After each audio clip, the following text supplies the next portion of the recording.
transaction. Yes. It's early days, but what? Yep. It's 0.1% of transactions. Okay. Yes. Fast forward 5 years. Do we have a central bank digital coin out there in the world that is being utilized on a daily basis, whether it's wholesale or retail, and it becomes a superior system? Francois, yes or no? We have several experiments which are not very far from that. Yeah. They are not yet generalized, but they could be, let's say, the next 3 years, probably. It will go quicker on the wholesale side, Yes. I guess, because it raises less sensitive question. By the way, Julia, if I may, Yeah.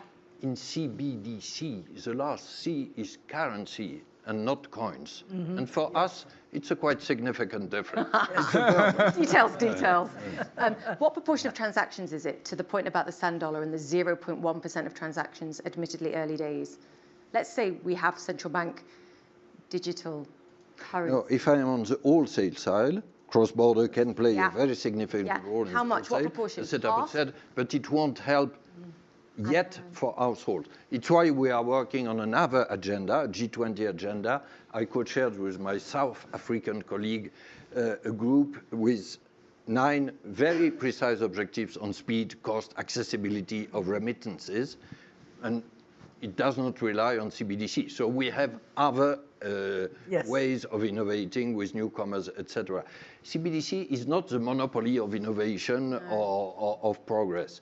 But if we central banks said, look, we have been relying on banknotes for 2 centuries, we will still rely on banknotes for the next century, we would miss something, obviously. Yes. Axel? No, I'm quite glad to hear what you're saying, François, on the wholesale digital currency, not coin. I am also a believer that will come in 5 years. Yes, what I try to say is obviously, we still have those huge legacy environment. They need to migrate as well, so we will not yet see all the benefits coming through, but it will come and will be much more efficient, also probably much more secure, lowering transaction costs. On the retail side, I'm much more skeptical. Certainly call it for the established economies much more. Kristalina? Well, in 5 years there will be CBDCs that are, I cannot give you percentage, is it 5, is it 10, is it 50, but would be quite present in the world. On the retail side, the reason I'm thinking of a developing country where e-money is already profoundly impactful. So, as you keep asking, what is the problem we are trying to solve? And I also think, and this may be me being so mature, not to say out mature, that I think there would be space for fiat money of some modality in 5 years still, and maybe in 10 years. Because when you look at one of the most advanced countries in Europe, Sweden, when the war started in Ukraine, the demand for banknotes rapidly increased. Why? Fear of cyber attack.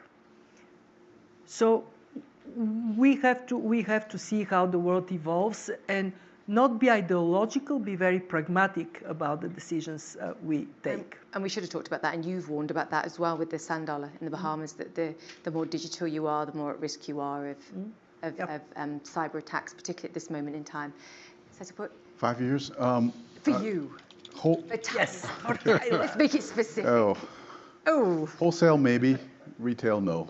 That would be my short answer. And again, it's got to do with that balance. Francois put it very eloquently.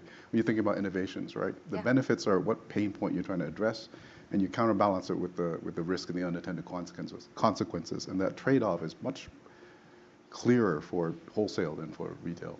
I love that you're so I would be pointed on the slightly answer. more positive for retail, if I may. There are more questions to solve, I agree. But if we think of El Salvador, for instance, Kristalina, I would prefer El Salvador citizens not to have only bitcoins and to have access to e-euro or e-dollar. We will see. But it would be a progress.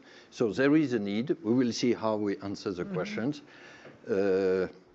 But I'm sure we will have wholesale, and ready to bet we will have retail. But we'll see. That opens up all sorts of questions Actually, about I El will Salvador's sign government and to central that. bank doing it. Yep. Can I ask a quick question at the end then? Does the Eurozone's digital currency come before a US dollar coin currency? Or currency also. Currency.